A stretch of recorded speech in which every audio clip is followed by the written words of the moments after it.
Mm. Good morning, good afternoon, good evening.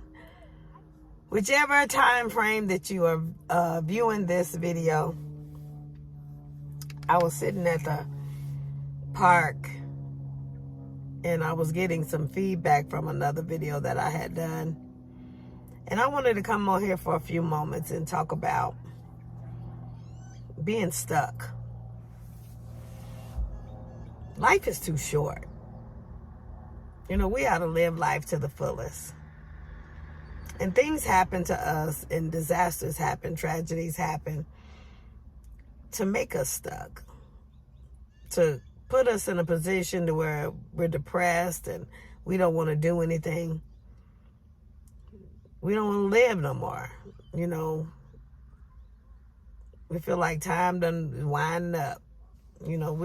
There's no passion, no purpose. We don't experience love. Love is the motivator. If you don't have love, you don't have anything. That's the message today. If you don't have love, then you don't have nothing. Love got a lot to do with it. If love is not there, you're not motivated. So therefore, sometimes when we feel displaced or we find ourselves being displaced, we find ourselves out of love, and we find ourselves stuck. So that's a place where we start making excuses. And we stay in the excuses because it's what keeps us anchored in whatever we're in. So, what excuses are we making? We get past the excuses. We can find, some motivation to start living. The excuses aren't benefiting anybody else. Love transfers from you to somebody else. And what excuses does is an excuse ceases that. You ask somebody to do something and they have an excuse of why they can't do it. You ask somebody a question and they make an excuse for why they don't know the answer. Excuses come to hinder us. They come to stop the flow of whatever we're doing. So, God, the universe, whatever, could be putting stuff in your path, but you're not going to recognize it because you're too busy making excuses. You're too comfortable where you're at, in the position that you're in. So, in order to become unstuck, we got to stop making excuses. Some of us are grieving still from lost loved ones of the pandemic, and we make excuses to continue to stay in that place. Like I was sharing the other day about an individual who lost his mother 5 years ago, and his life is still just stuck. He's still in the same predicament, homeless, begging, people. At some point, you got to come out. At some point, life must go on. We got people that's gone through divorce. At some point, life must go on. To sit and just isolate, to become depressed because we've lost a loved one through divorce, through death, or they moved away, however. It shouldn't kill us. We should be able to keep moving on. We should be able to keep living. If we can't, then that means that individual had power over us, had rule over us. That individual is our God. Because as they left, we cease to exist anymore. I mean, cease to live. We just exist, we heel and toe it through life. And that's not what life is about. Life is about serving and caring for others. Whatever you're doing, talking, preaching, teaching, whatever you're doing, if it's not done in love and serving another, help edifying another, if it ain't even edifying yourself, it's vain. There's no point, no reason in it. When you have stuff in your life that pops up and they full of vitality, full of life. Instead of making excuses, you need to jump on board. Because that individual may be there to pull you out of the mess that you found yourself in. That individual may be there to pull you out of depression, to jumpstart, give you a kickstart.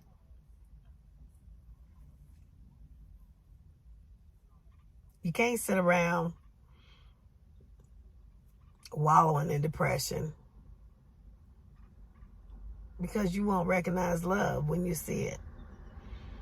Depression is like a spiritual death. It's a negative. You always looking negative, pessimistic, It's not thinking on these things. It's not thinking on things that are above. It's not positive.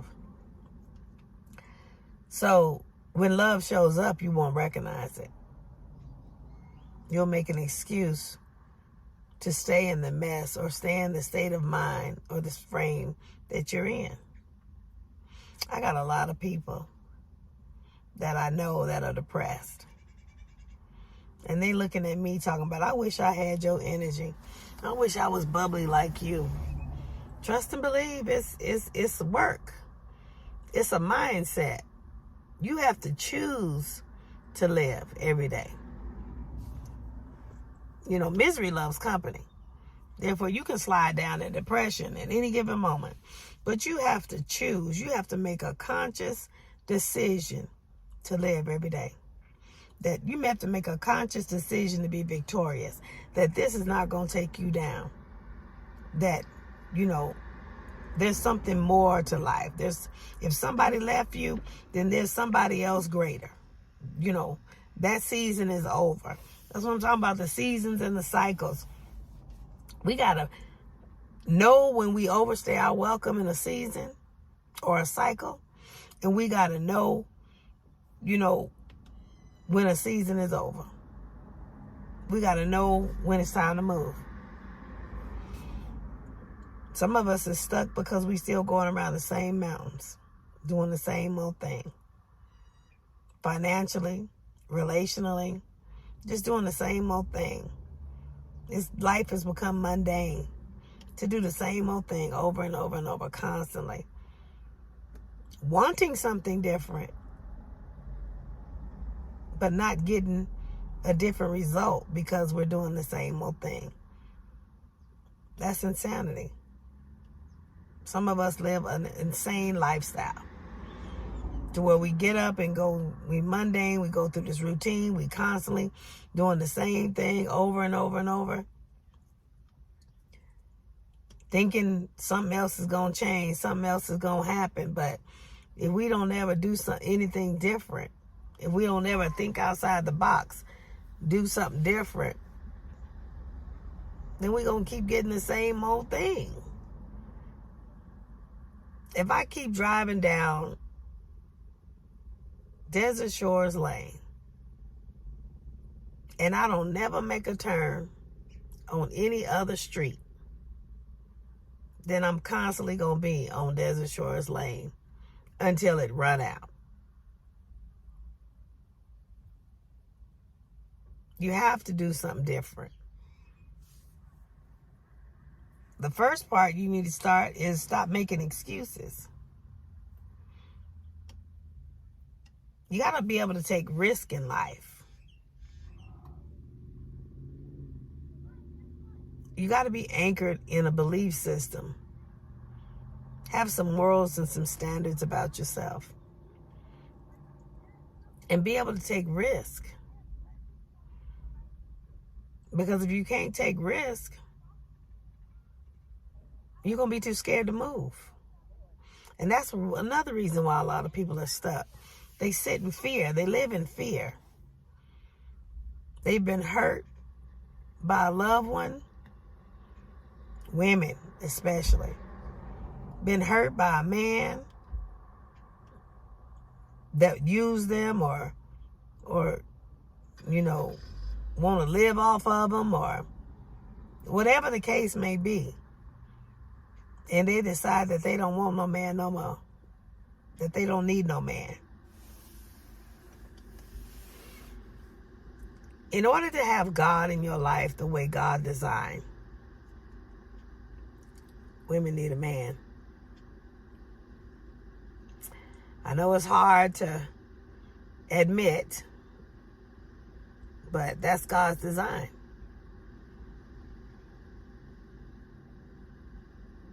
Male and female, he created them. We can't even continue our lineage or build our legacy without having a man. We can't conceive a child without having a man. Naturally, we can't. Now, they got some science and stuff going on. And there's also got some side effects with that science and stuff, too. But we were designed to need a man. Let's just say want a man. To include a man in our life. We women, we can do pretty much everything that we need to do besides conceive on our own. Love goes between one heart to another. When two women sit up together, that's perverted love. Because you can't multiply. You can't be fruitful and multiply with that. Those who are living in that type of environment, I won't say living on grace, that's not going to get you anywhere. That leads to being stuck. When you live outside the box of the way it was designed to be, you tend to get stuck.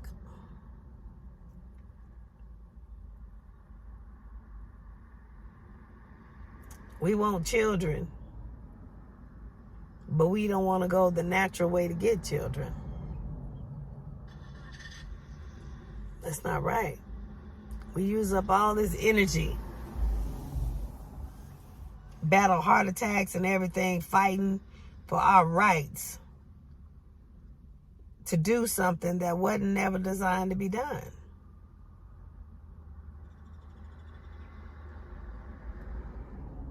At some point, women, we gonna need a male figure in our life. We needed one when you came in, our father.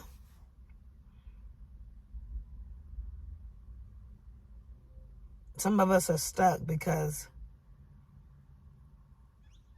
we talk about what we ain't gonna do with no man.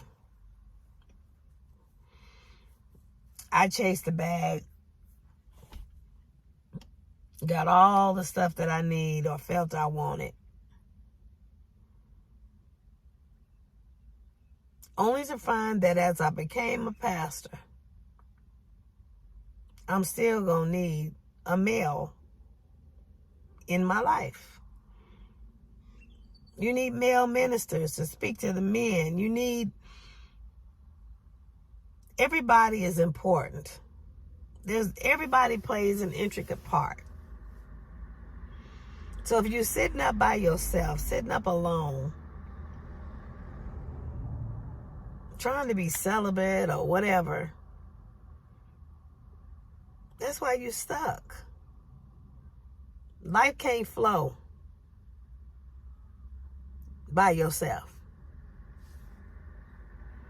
You can keep treading water,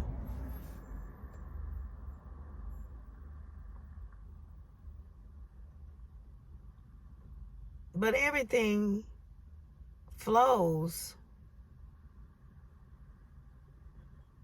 Two heads are better than one. Some people have been hurt. They don't want to deal with people because, people gonna be people. People gonna do things.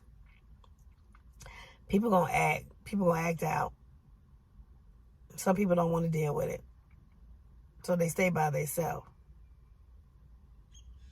But to sit in an apartment by yourself, maybe with a whole bunch of cats, that's not living. At the end of the day, when your time expires, what you gonna have to show for it? That's not living. I would rather live to the best of my ability. I would rather die living my best life.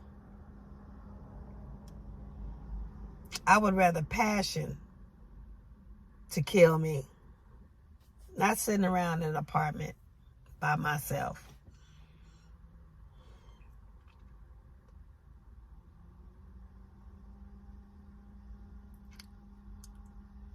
I just want to talk about being stuck. Think outside the box. Do something different in life. You better pay attention to your surroundings, your environment, who's in your environment. You may miss your blessing. People come to us for a reason, and some are just with us for a season. God allows people to come into our life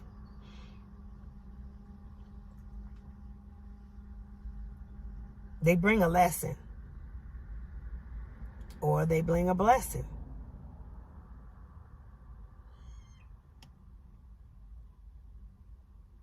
Sitting up being saved, sexy, and single by yourself is vain. It's vanity. Successful, yes. But if you can't share it with nobody, it's vanity. Some go out there and create nonprofit foundations and they share with people like that. That's fine. That's serving others. Whatever your heart desire. But to sit up and collect, be successful and collect, you can't take it with you.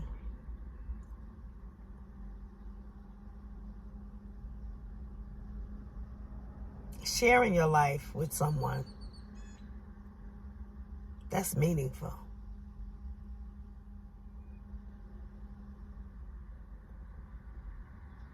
Edifying, serving someone is meaningful.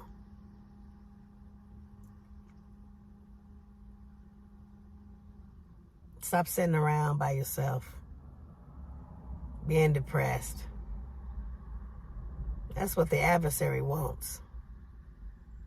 That's what the enemy wants. Sitting out here charging hell with a squirt gun by yourself. That's not what God designed. Even God sent them out by twos. Talking about being stuck today.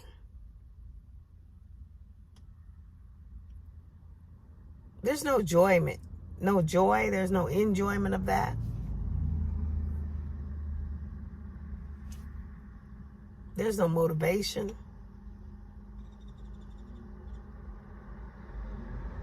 It's vanity. It's bland. It's waiting till it ends, I guess. It's depression.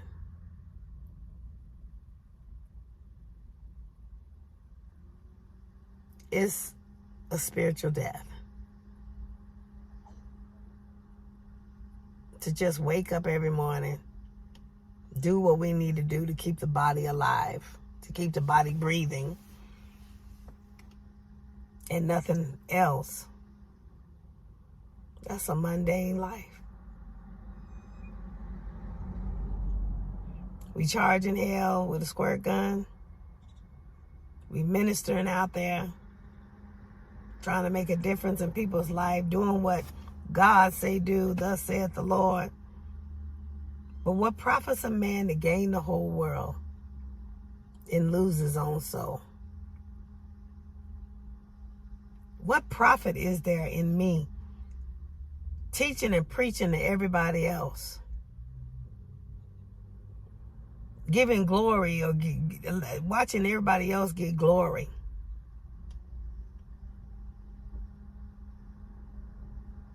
And I go home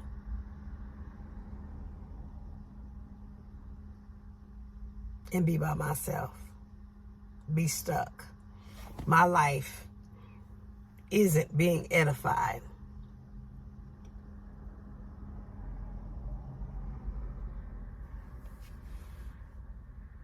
It's hard to see others be successful, and you go home after helping them be successful, only to find yourself struggling. That's an infidel.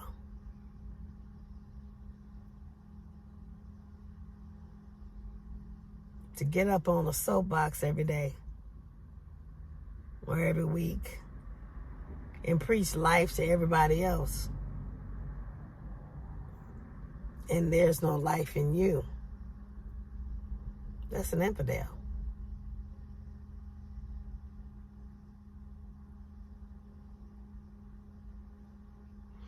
Anyway, I'm gonna get off of here. I just want to talk about being stuck.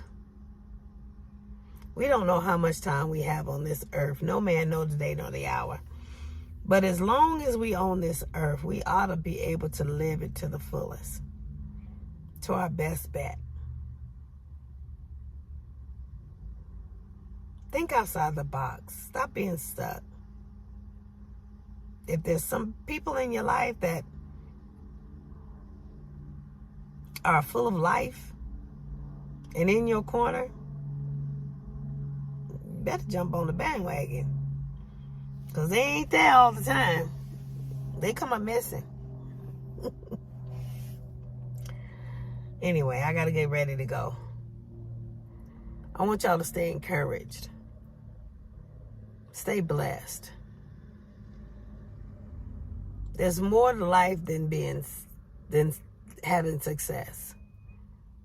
Because when you get all the success you want, if you ain't got no purpose or plan for that, and if it ain't glorifying God, if you can't share it with nobody, all you're going to have is a bunch of stuff. A bunch of storages. And you can't take it with you. Be blessed.